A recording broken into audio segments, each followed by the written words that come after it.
इस क्लास में हम पृथ्वी की गतियां, मोशन ऑफ द अर्थ के बारे में जानेंगे। तो पृथ्वी की गतियां दो प्रकार की होती हैं। एक होती है परिभ्रमण और दूसरी होती है परिक्रमण। परिभ्रमण को घूर्णन भी कहते हैं, ठीक ना? घूर्णन या रोटेशन। और परिक्रमण को रिवोल्यूशन कहते हैं इंग्लिश में, ठीक ना? तो धरती जब अपनी धुरी पे, अपने अक्ष पे लट्टू की तरह गोल गोल चक्कर लगाती है तो उसको कहते हैं परिभ्रमण। कहते हैं परिभ्रमण। तो जब अक्ष पर चक्कर लगाती है तो उसको कहते हैं परिभ्रमण। तो पृथ्वी अपने अक्ष पे कितने घंटे में चक्कर लगाती है? 24 घंटे में लगाती है। ऐसे तो एग्जैक्ट टाइम लगभग है, लगभग एग्जैक्ट टाइम है 23 घंटे और 56 मिनट और 4 सेकेंड, लेकिन लगभग 24 घंटे में चक्कर लगाती है। इससे क्या होता है? दिन रात होता है। क्या होता है? दिन रात। इसीलिए इस गति को दैनिक गति कहते हैं। क्या कहते हैं? दैनिक गति। याद रहेगा? नेक्स्ट देखिए परिक्रमण क्या है। धरती अपने अक्ष पे तो चक्कर लगाती है गोल गोल, साथ में उसके साथ साथ सूर्य के भी चारों ओर चक्कर लगाती है।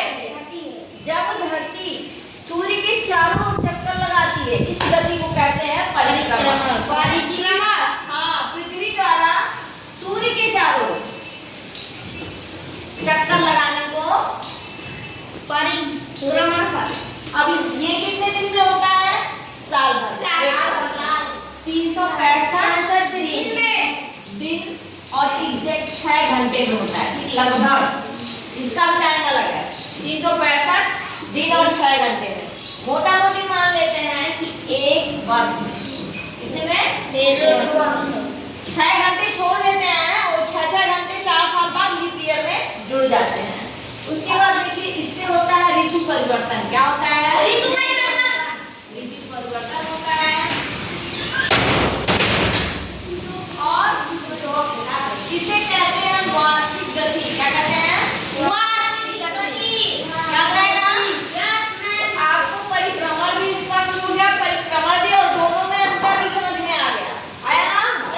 अब इसको थोड़ा सा चित्र के माध्यम से समझ लेते हैं। मान लीजिए सूर्य है, ठीक, और ये धरती है, तो सूर्य का प्रकाश धरती पे पड़ेगा तो पूरी धरती पे तो पड़ेगा नहीं। तो जितनी दूर सूर्य का प्रकाश पड़ेगा और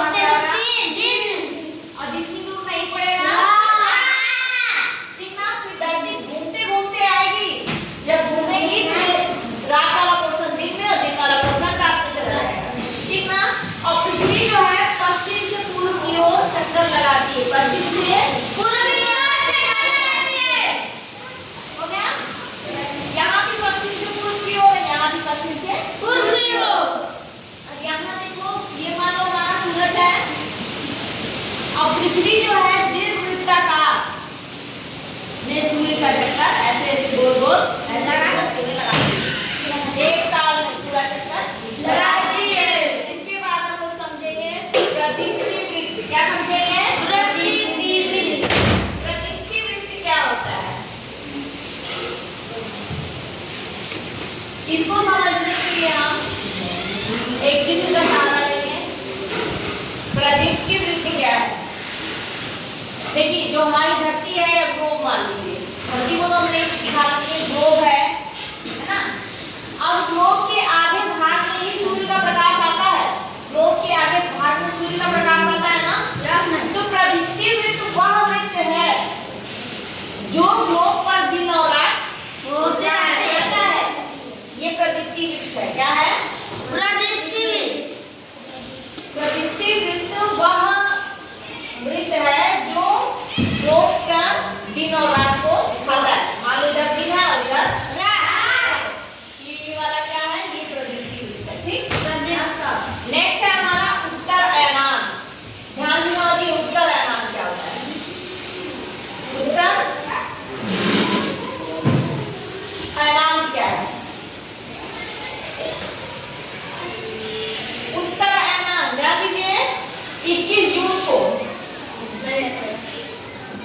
21 जून वो डेट है जब सूर्य की किरण जो पृथ्वी है उसका उत्तरी गोलार्ध, पृथ्वी का उत्तरी गोलार्ध सूर्य की ओर झुका रहता है।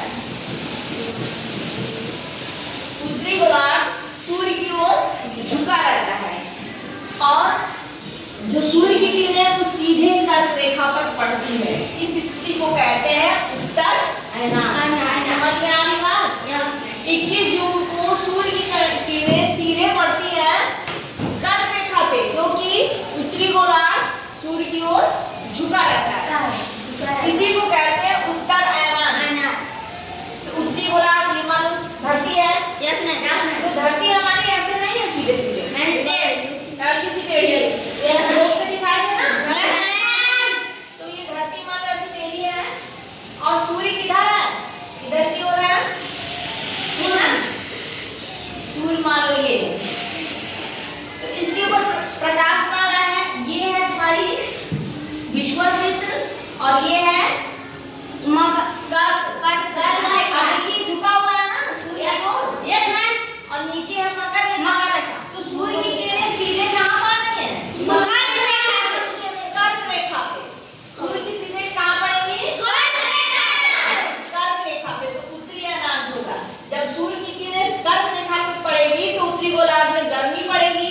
21 जून को हमारे उत्तरी गोलार्ध में रहते हैं, तो 21 जून को क्या पड़ता है? गर्मी पड़ती है। और दक्षिणी गोलार्ध में क्या रहेगी?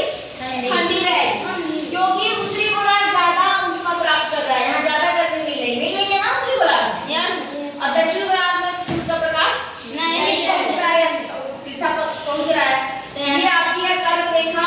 जब कर्क रेखा पे सूर्य की किरणें सीधे पड़ेगी तो क्या होगा? उत्तरी अयनान। आप देखिए दक्षिणी अयनान क्या है, इसको समझ लेते हैं।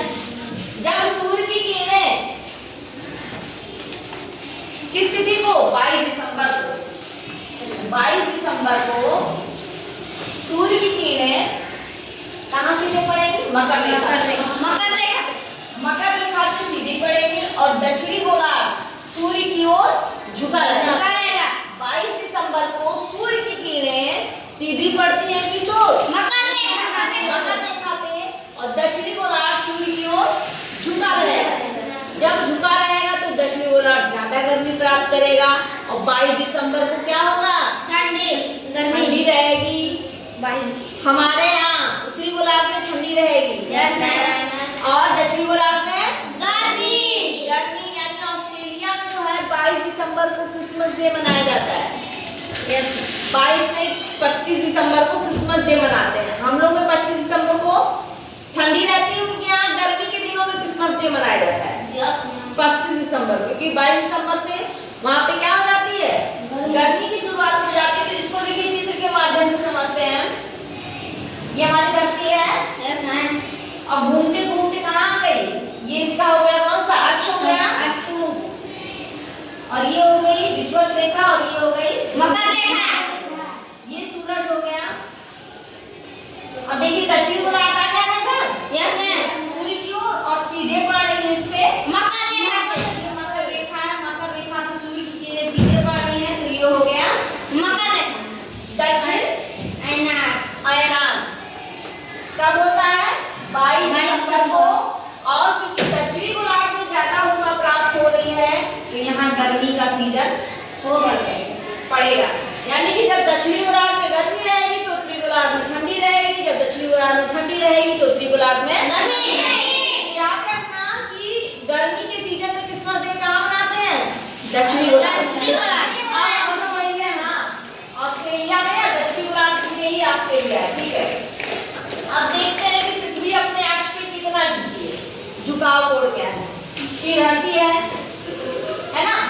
अगर धरती सीधी होती तो ऐसे होती ना? Yes ma'am. होती ना? Yes ma'am. ऐसे नहीं है, धरती तो झुकी हुई है। सीधी होती तो इसका अच्छी एक्सेस होता और लंबवत सीधा ऐसे होता, लेकिन धरती 23.5 डिग्री झुकी हुई है। देख रहा हो? यस। कितनी झुकी है? 23.5 डिग्री। इतनी झुकी हुई है। तब बताओ कि ये पूरा कितने डिग्री का कोण बनता है? 90 डिग्री का। कितने का है? 90 डिग्री का। 90 में से 23.5 घटा दो तो कितना बचेगा? 37 66। ये कोण जो है ये कितना है? 66.5 का कोण बनता है। समझ रहे हो? तो पृथ्वी अपने अक्ष पे 23.5 डिग्री झुकी है, लेकिन कक्षीय तल से अगर कोण पूछा जाए तो कितना होगा? 66। पृथ्वी की कक्षीय सतह से कितने अंश का कोण बनाती? पृथ्वी अपनी कक्षीय सतह से कितने अंश का कोण बनाती? 66.5 अंश का। क्या करेगा? Yes ma'am. अब थोड़ा विषुव को समझ लेते हैं। विषुव या इक्विनॉक्स, विषुव या इक्विनॉक्स।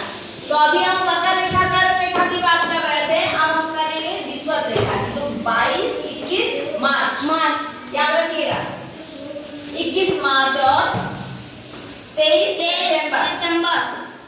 सितंबर को क्या होता है कि सूर्य की किरणें सीधे किस रेखा पर पड़ती है? विषुवत रेखा पर पड़ती है ना? जब सूर्य की किरणें, और ना ही दक्षिणी गोलार्ध की ओर झुका रहता है धरती, और ना ही उत्तरी गोलार्ध की ओर। धरती जो है सीधे सूर्य की किरणें किस में पड़ती है? विषुवत रेखा। तो पूरी धरती पे दिन और रात बराबर होते हैं, दिन और रात बराबर होते हैं, ठीक ना? जब दिन रात यानी 12 घंटे के, 12 घंटे के दिन और 12 घंटे के रात, इस स्थिति को कहते हैं विषुव। क्या कहते हैं? विषुव। याद रहेगा ना सबको? Yes ma'am. याद हो गया ना? 12 घंटे के दिन और 12 घंटे की रात, इस स्थिति को कहते हैं विषुव। अभी हम लीप ईयर की चर्चा कर रहे थे, पहले इसको फिगर से ध्यान से देखिए। हम जानते हैं बीच में हम सूर्य मान ले रहे हैं, ठीक? समझने के लिए देखिए, बीच में हमने सूर्य मान लिया। अब इसकी 4 स्थिति धरती की, धरती यहाँ चक्कर लगा रही है, ये धरती है हमारी, ठीक ना? दीर्घवृत्ताकार चक्कर लगा रही है, देखिए दीर्घवृत्ताकार है, ठीक ना? थोड़ा बड़ा टेढ़ा है, इसको देख लेना, ऐसे है, ठीक ना? एक दीर्घवृत्ताकार चक्कर लगा रही धरती। अब देखिए यहाँ 21 जून है, क्या है? 21 जून। ये हमारी धरती अक्ष पे थोड़ी सी टेढ़ी है, ये है विषुवत और ये है कर्क रेखा। यहाँ पे सीधे कहाँ पर है? कर्क रेखा पे। यहाँ 21 जून है, यहाँ पे हो गया 23 सितंबर। क्या हो गया? 23 सितंबर। अब देखिए यहाँ पे धरती फिर यहाँ टेढ़ी बनाए गए, और यहाँ पे हो गया ये विषुवत और ये हो गया कर्क और ये मकर। तो यहाँ पे सीधे पड़ रही है विषुवत रेखा, है ना? अब देखो यहाँ पे 23 सितंबर में क्या होता है? विषुवत रेखा पे पड़ती है सूर्य की किरण से। शरद ऋतु होती है। कौन सी ऋतु होती है? शरद ऋतु। उत्तरी गोलार्ध में शरद ऋतु और दक्षिणी गोलार्ध में बसंत ऋतु। जब उत्तरी गोलार्ध में शरद ऋतु रहेगी तो दक्षिणी गोलार्ध में बसंत ऋतु, है ना? तो यहाँ पे हमारे यहाँ बसंत होती है। फिर देखिए यहाँ फिर थोड़ा सा टेढ़ा करते हैं धरती को, और यहाँ पे हो गया विषुवत ऋतु, और यहाँ पे कर्क और यहाँ पे मकर। तो यहाँ क्या हो जाएगा? मकर रेखा पे सीधी पड़ेगी। यहाँ कितनी तारीख हो गई? 22 दिसंबर। ठीक? यहाँ पे क्या हो रहा है? यहाँ उत्तर अयनांत है। क्या हो रहा है? उत्तरी अयनांत। और यहाँ पे दक्षिणी दक्षिण अयनांत। अयनांत। और यहाँ पे विषुव। विषुव। कौन सा? शरद मान लो। हम उत्तरी गोलार्ध की हिसाब से शरद होगा, दक्षिणी गोलार्ध में बसंत। यहाँ पे फिर आते हैं, यहाँ पे ये हो गया हमारा अक्ष हो गया धरती का, और ये हो गया विषुवत वृत्त, और यहाँ पे सीधी विषुवत रेखा पे पड़ेगी, ठीक ना? अब जब यहाँ विषुवत रेखा पे सीधे पड़ेगी, यहाँ कितनी तारीख डाल दें? 21 मार्च। और इंडिया में क्या रहेगा? यहाँ पे बसंत विषुव, ठीक ना? यहाँ पे विषुव और यहाँ पे विषुव। तो ये चित्र से समझ में आ रहा है तुम लोगों को? Yes ma'am. अब क्या बच गया? लीप ईयर बता रहे थे। लीप ईयर कैसे होता है? लीप ईयर में कितने दिन होते हैं? लीप ईयर में 366 दिन। हाँ, एक लीप ईयर में होते हैं 366 दिन। 366 दिन। क्यों होते हैं? क्योंकि अरे मैम 4 फरवरी का महीना अंतिम हाँ, धरती जो है 365 लगभग 365